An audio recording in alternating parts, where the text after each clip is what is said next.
I think a ratio table can make this question a lot less difficult. We're told that x to y is the same thing as c to d, and also that d to c, so now we're reading that ratio from right to left, d to c is the same as b to a. But you can read a ratio from left to right or from right to left. You can read a ratio from the top down or from the bottom up, and we're going to use that to solve this question. Let's see how we can use this ratio table to evaluate the Roman numerals right after the intro.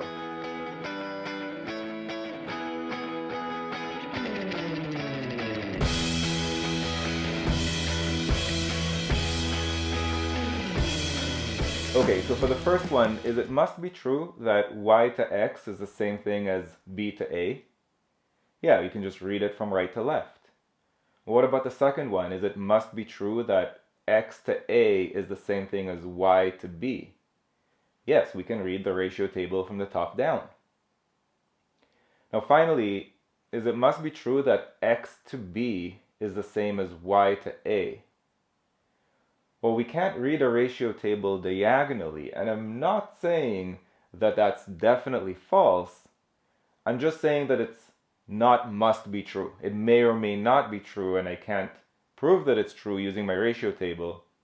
So the correct answer is C. If you found this video useful, go to quantreasoning.com for a lot more where that came from.